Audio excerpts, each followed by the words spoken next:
Meu irmão engravidou minha noiva. Minha família me culpou, então cortei todos eles da minha vida. Desde pequeno, todo mundo na nossa família sabia quem era o queridinho. Ninguém falava disso abertamente, mas era evidente em todos os aspectos da nossa vida. E o favorito definitivamente não era eu. Hoje tenho 32 anos e meu irmão mais novo, o Mike, tem 29. Mas a dinâmica na nossa família nunca mudou. Desde cedo, dava pra perceber como tratavam a gente de forma diferente. Se o Mike quebrava alguma coisa, tipo quando ele destruiu o vaso preferido da nossa mãe, de algum jeito, a culpa caía em mim. Você é o irmão mais velho, diziam. Tinha que ter impedido ele, mas eu nem estava na sala quando o vaso quebrou. Só que isso não importava. O Mike era muito novo para entender as consequências das atitudes dele, então a responsabilidade sempre era minha. Se a gente conquistava algo, a vitória dele sempre parecia maior. Lembro que no 5º ano ganhei uma competição de matemática. Minha mãe só falou parabéns rapidinho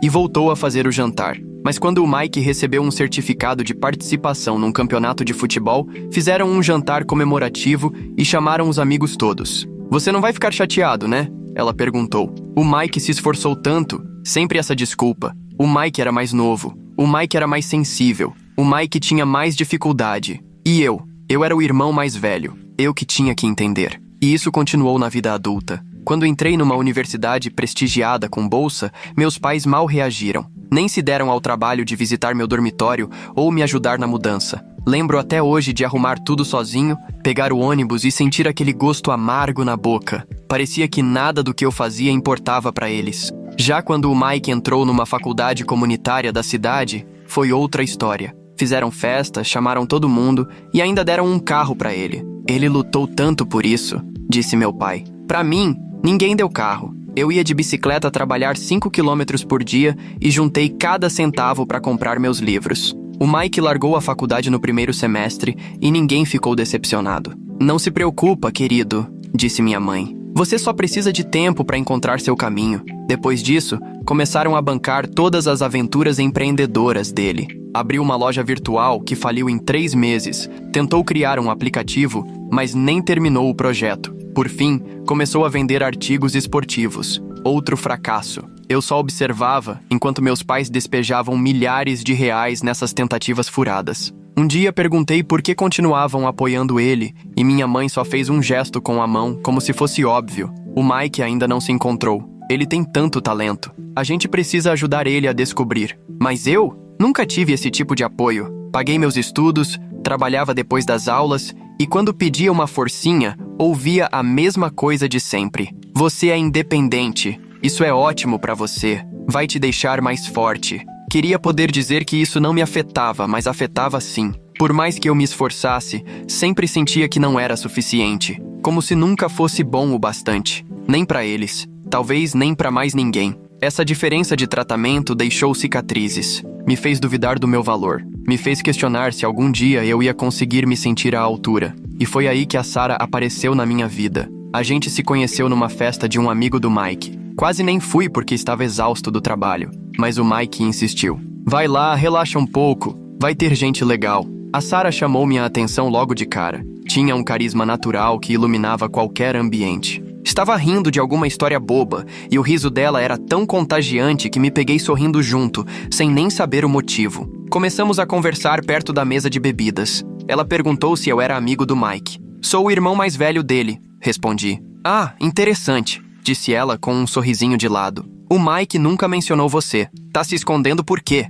A conversa fluiu fácil, mas tinha profundidade. Em algum momento, percebi que tinha compartilhado mais com ela em 1 hora do que com qualquer outra pessoa em meses. A Sarah tinha esse dom de fazer a gente se sentir visto. E pela primeira vez em muito tempo, eu senti que alguém realmente me ouvia. Começamos a namorar, e foi a melhor decisão da minha vida. Com ela, tudo parecia leve e natural. Ela me apoiava, comemorava minhas conquistas, e pela primeira vez me senti valorizado. Não pelo que eu fazia, mas por quem eu era. 1 ano depois, decidimos morar juntos. Foi um passo grande, mas eu tinha certeza de nós dois. Criamos nosso mundinho no AP. Noites vendo série, papos até tarde na cozinha, fazendo planos pro futuro. Foram os melhores anos da minha vida. No nosso 4º aniversário de namoro, decidi dar o próximo passo. Estava juntando dinheiro há meses para comprar um anel. Sabia que ela ia amar. Era uma aliança de platina com um diamante pequeno. Simples, elegante, do jeitinho dela. Aquela noite eu estava um trapo de nervoso quando pedi ela em casamento. Estávamos caminhando no parque onde nos beijamos pela primeira vez e eu ajoelhei. A Sarah levou as mãos à boca, os olhos cheios de lágrimas. Sim, ela disse, e pela primeira vez na vida, tudo parecia certo. Decidimos não correr com o casamento. Queríamos planejar tudo direitinho, do nosso jeito, sem dívidas, sem empréstimos, só com o que pudéssemos bancar. Trabalhamos dobrado, cancelamos férias, investimos tudo no nosso sonho de futuro juntos. Quando anunciamos o noivado, achei que minha família ia finalmente se alegrar por mim. Sempre diziam que eu precisava encontrar uma boa mulher, mas a reação deles foi decepcionante. Minha mãe forçou um sorrisinho e disse: "Bom, parabéns, eu acho."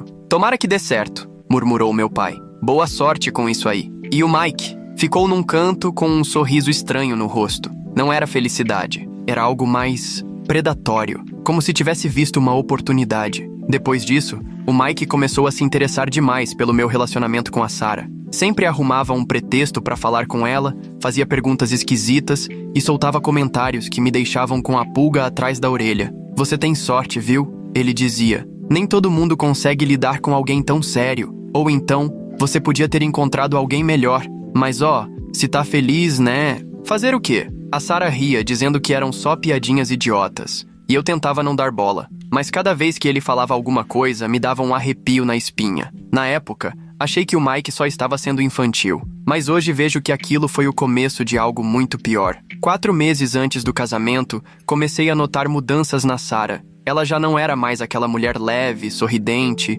empolgada com o futuro. Estava distante, nervosa, e isso começou a me preocupar. Tudo começou com o celular. Ela passou a mexer mais do que o normal, e sempre que eu entrava no cômodo, ela bloqueava a tela ou escondia. "Tá falando tanto com quem assim?" perguntei um dia. "Coisas do trabalho", respondeu sem nem olhar pra mim.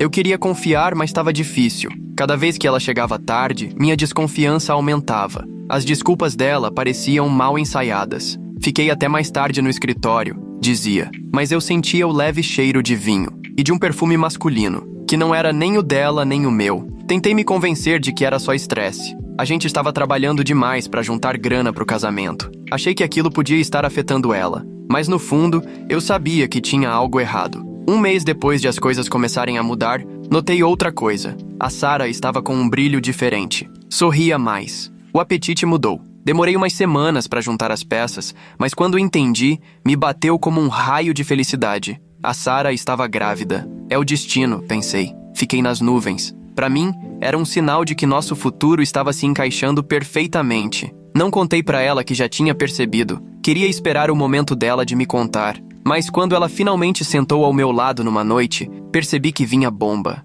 Os olhos cheios de lágrimas, as mãos apertadas com tanta força que os nós dos dedos ficaram brancos. "Preciso te contar uma coisa", ela começou com a voz tremendo. Meu coração parou. "Eu tô grávida", ela disse quase sem voz. E depois de uma pausa que pareceu uma eternidade, ela completou: "Mas o bebê não é seu." As palavras me acertaram como um soco no estômago. Eu ouvi, mas não consegui processar. Era como se o chão tivesse sumido sob os meus pés. "Como assim?" perguntei, mesmo já sabendo a resposta. A Sarah começou a falar, a voz embargada pelo choro e pela culpa. Disse que o bebê era do Mike. Só consegui entender pedaços da explicação. Ela falou que tudo começou na festa de noivado.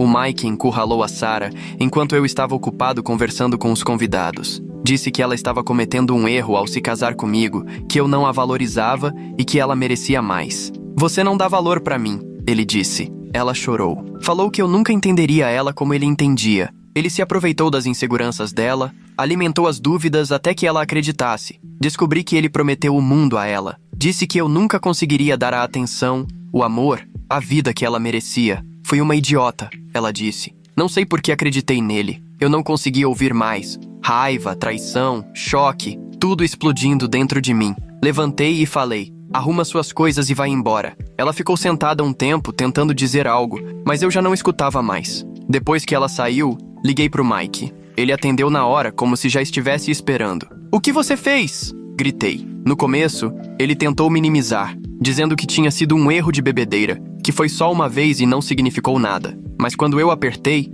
o tom dele mudou. "Talvez, se você fosse um noivo melhor", isso não teria acontecido. Ele soltou. Senti meu sangue ferver. Peguei as chaves e fui direto para casa dele, sem pensar no que faria quando chegasse lá. Quando estacionei, vi meus pais já esperando do lado de fora. Minha mãe de braços cruzados, meu pai soltando um suspiro cansado, como se já estivesse esgotado só com a ideia da conversa. A gente precisa conversar, disse minha mãe com aquele tom professoral que usava a vida toda comigo. Nem consegui abrir a boca. Ela já começou o sermão. O Mike contou tudo. Ele não queria que isso acontecesse. A Sarah seduziu ele. Eu congelei. O quê? Consegui balbuciar. Ela seduziu ele, repetiu minha mãe, como se isso explicasse tudo. Ele foi vítima da situação. Vítima? Meu irmão, que destruiu minha vida com plena consciência, agora era a vítima? Isso não é culpa dele, meu pai acrescentou. Você sabe como ele é sensível com essas coisas. Olhei para os dois, sem acreditar no que estava ouvindo. Eles estavam se escutando? Ele é meu irmão, não uma criança.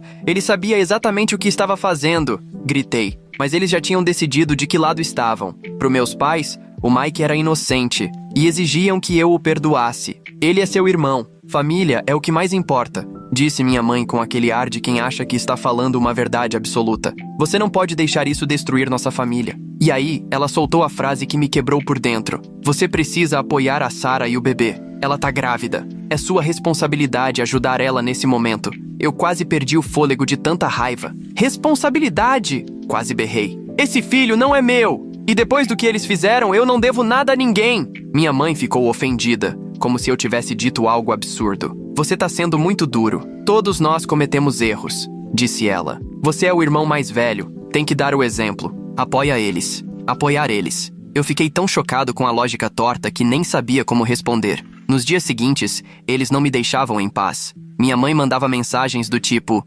estamos esperando você cair na real. O Mike tá arrasado. Ele não quis te machucar. Meu pai ligava e falava: todo mundo faz besteira. Isso é normal em família. Fala com ele. Mas o pior foi quando começaram a envolver o resto da família. Meus tios e tias começaram a ligar, sem nem saber a história toda, mas cheios de opinião. Você tem que perdoar seu irmão. Isso é só drama de família. Todo mundo passa por isso. Ela tá grávida, disse uma prima. Esse bebê é inocente. Você tem que pensar no futuro. Parecia que ninguém entendia, ou queria entender, que eu tinha sido traído pelas duas pessoas que mais confiava. Meu irmão e minha noiva destruíram tudo, e minha família inteira decidiu que o problema era eu. Você tá acabando com essa família? Minha mãe gritou um dia quando recusei falar com o Mike e a Sarah. Você não tá dando a eles a chance de consertar. Ali eu perdi todas as esperanças de que um dia enxergassem o quão errados estavam. Depois de ouvir meus pais pedirem para eu perdoar o Mike e ainda apoiar a Sarah, percebi que não dava mais para continuar em contato com eles. Cada interação me deixava mais revoltado e em pedaços. Tomei a decisão difícil de cortar todos da minha vida. O primeiro passo foi trocar o número do celular. Não queria mais lidar com ligações e mensagens me culpando por destruir a família. Saí do apartamento que dividia com a Sarah, encontrei um novo lugar e comecei a fazer terapia. Não foi fácil, mas eu sabia que não conseguiria enfrentar essa bagunça sozinho. Mas minha família não entendeu o recado. No começo, tentaram me ligar de números desconhecidos. Quando isso não funcionou, começaram a aparecer perto da minha casa nova. Teve um dia em que vi minha mãe parada dentro do carro, do outro lado da rua, encarando minha janela como se estivesse esperando me ver. Chamei a polícia, mas ela foi embora antes deles chegarem. Quando perceberam que eu estava fugindo deles, eles pioraram a abordagem. Numa tarde, durante meu intervalo do trabalho, vi minha mãe e o Mike no estacionamento perto do meu carro. Estavam acenando, tentando chamar minha atenção. Quando me aproximei, minha mãe gritou: "Você não pode nos ignorar. A gente é sua família. Somos sua família." Tentei passar direto, mas ela ficou na minha frente. "Seu irmão e o filho dele precisam de você. Como você pode ser tão insensível?"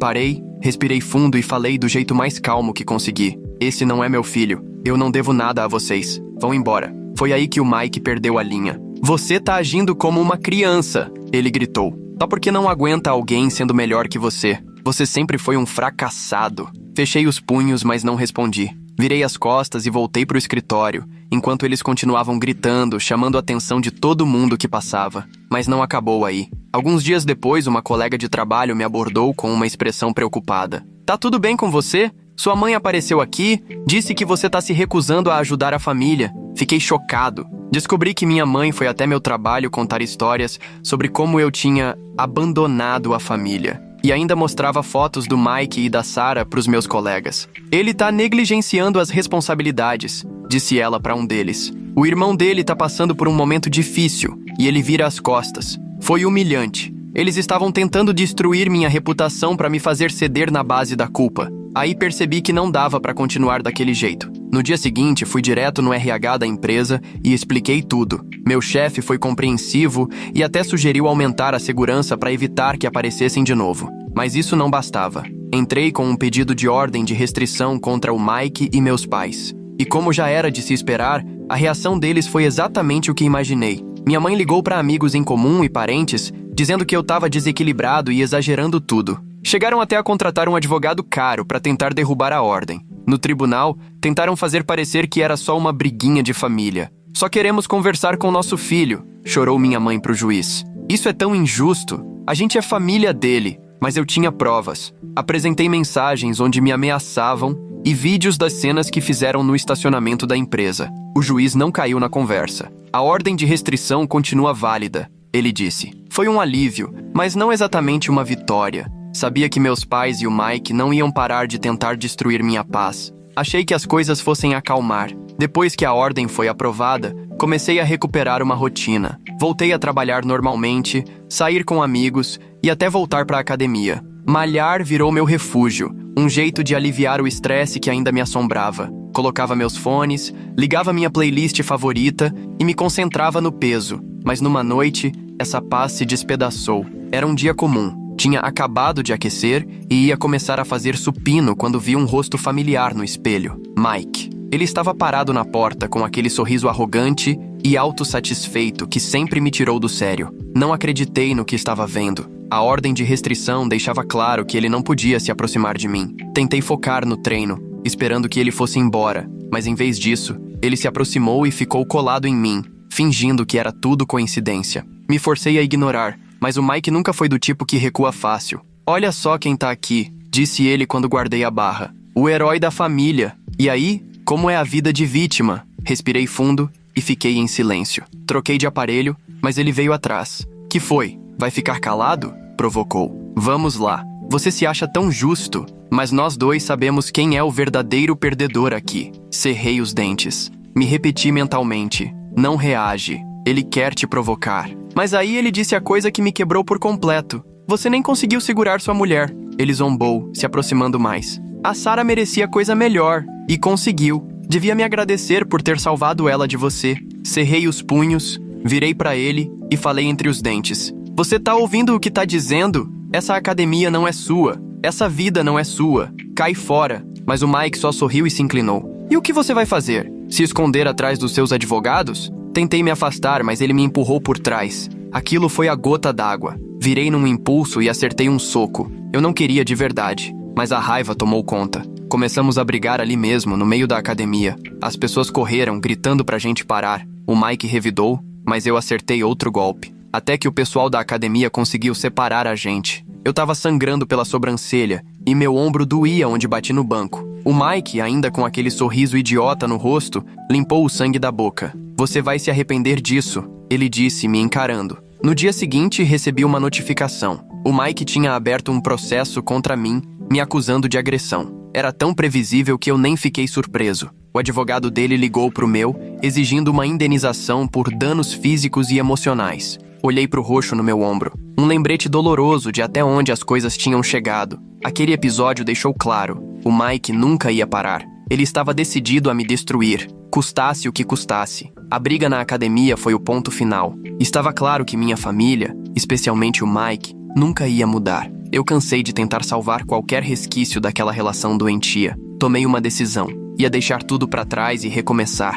Ia me mudar pra Seattle. Não foi uma escolha fácil. Ir embora significava cortar laços, não só com o Mike e meus pais, mas também com a vida que construí, até as partes boas. Passei dias separando minhas coisas, vendendo ou doando quase tudo. Quando fechei a última caixa, parecia que eu estava me livrando do peso de anos de dor e decepção. Quando tranquei a porta do apartamento pela última vez, senti uma mistura agridoce de alívio e tristeza, mas no fundo eu sabia, era o certo. Depois que anunciei minha mudança, algo inesperado aconteceu. A Emma, irmã da Sarah, me procurou. Me desculpa por tudo que minha irmã fez com você, dizia a primeira mensagem. Eu nunca esperei que alguém da família da Sarah fosse ficar do meu lado, mas a Emma se mostrou uma aliada. Conversamos, e ela pediu desculpas 1000 vezes pelo que a Sarah fez. Disse que até ela ficou chocada com o que aconteceu. Ela cometeu um erro terrível, contou Emma, mas o Mike manipulou ela, usou cada insegurança que ela tinha. Ela até se ofereceu para me ajudar com a mudança, mas recusei com educação. Eu precisava fazer aquilo por conta própria. Para minha surpresa, os pais da Sarah também me escreveram. Mandaram uma carta sincera, expressando o choque e a tristeza com tudo o que aconteceu. Não temos como justificar o que ela fez, diziam, mas sempre achamos você um homem de caráter. Lamentamos profundamente a dor que isso te causou. As palavras deles foram inesperadas, mas reconfortantes. Pela primeira vez em muito tempo, senti que nem todo mundo ao meu redor queria me derrubar. Minha prima Amy também entrou em cena. Ela cresceu vendo meus pais darem tudo pro Mike e nunca teve medo de dizer a verdade. Isso ia acontecer mais cedo ou mais tarde, escreveu ela nas redes sociais. Anos de favoritismo e passação de pano criaram um monstro. A postagem pública da Amy fez vários parentes mudarem de opinião. Ela virou minha voz nos lugares onde eu não tinha mais forças para falar. O apoio dela significou mais do que ela imagina. E aí veio o momento mais inesperado de todos. A própria Sarah me mandou uma mensagem. Era longa. Começava com: "Eu sei que você provavelmente me odeia, mas eu preciso me desculpar." Ela admitiu que o Mike manipulou as inseguranças dela e explorou as dúvidas que ela já tinha. Contou que ele estava sempre por perto, dizendo que a entendia como ninguém, até convencê-la de que eu não a valorizava. "Fui fraca e estúpida", escreveu ela. "Sei que destruí tudo e não tenho desculpa." Ela terminou dizendo que esperava que eu encontrasse a felicidade, mesmo que não fosse com ela. Fiquei olhando para aquela mensagem por um bom tempo. Parte de mim sentiu um certo alívio, uma sensação de encerramento, mas também sabia que aquelas palavras não apagavam o estrago. Respondi de forma breve: "Te desejo o melhor, mas não posso ter mais nenhum vínculo com você. Romper com minha família foi a decisão mais difícil da minha vida. Passei semanas remoendo isso, lembrando da infância, dos momentos em que ainda parecíamos uma família de verdade. Mas toda vez que eu pensava no que aconteceu nos últimos meses, eles apoiando o Mike, ignorando minha dor, aparecendo no meu trabalho, eu lembrava que não tinha outra saída. Cortar esses laços foi como fazer uma cirurgia sem anestesia. Doloroso ao extremo, mas necessário. Parei de responder mensagens, bloqueei os números e até apaguei fotos antigas para não acordar de madrugada sentindo aquela amargura. Era meu jeito de retomar o controle da minha própria vida. Seattle virou meu refúgio. Encontrei um apartamento pequeno, aconchegante, com janelas grandes de frente para um parque silencioso. Era tudo que eu precisava para me reconstruir. No novo trabalho, conheci pessoas que não sabiam nada do meu passado ou da confusão que eu tinha deixado para trás. A gentileza e as interações sinceras deles me lembraram que nem todo relacionamento vem com cobranças ou manipulação. Aos poucos, comecei a confiar de novo. Voltei até a participar de eventos da empresa, coisa que antes eu fugia como o diabo da cruz. Era bom fazer parte de um grupo onde ninguém me julgava ou me comparava com ninguém. Um dia, andando pela cidade, passei em frente a um abrigo de animais. Nem sei o que me fez entrar, mas alguma coisa me puxou para dentro. Foi lá que conheci o Max. Um labrador grandão, meio desengonçado, com pelos bagunçados e olhos tão expressivos que derreteram meu coração. Quando ele veio na minha direção, abanando o rabo e sentou aos meus pés, eu soube. Ele ia para casa comigo. O Max virou meu porto seguro. Nos dias difíceis, quando as lembranças da família ou da Sarah voltavam à tona, ele estava lá, abanando o rabo, cutucando minha mão pedindo carinho, ou se jogando no meu colo como um bobão. Ele me lembrava que a felicidade podia ser simples e que a cura era possível. Com tudo isso, entendi uma coisa: família não precisa ser de sangue. Família é quem te respeita, te apoia, te valoriza por quem você é, e não pelo que pode fazer por eles. A terapia me ajudou a largar a culpa e a insegurança que me acompanharam por tanto tempo. Parei de me culpar pelo favoritismo dos meus pais, ou pelo comportamento do Mike. As atitudes deles nunca foram responsabilidade minha, e eu não precisava mais carregar esse fardo. Também aprendi a impor limites e a priorizar meu bem-estar. Me afastar dessas relações tóxicas não foi fácil, mas foi a única forma de encontrar paz de verdade. Hoje, quando olho para trás, não tenho arrependimentos. Sim, foi doloroso cortar laços com minha família, mas também foi a decisão mais libertadora da minha vida. Construí uma nova vida, cercado de coisas boas e pessoas que realmente se importam. Nos fins de semana, eu e o Max exploramos as trilhas ao redor de Seattle e comecei a sentir uma alegria que não vivia há anos. Minha vida não é perfeita, mas ela é minha, e isso é o que realmente importa.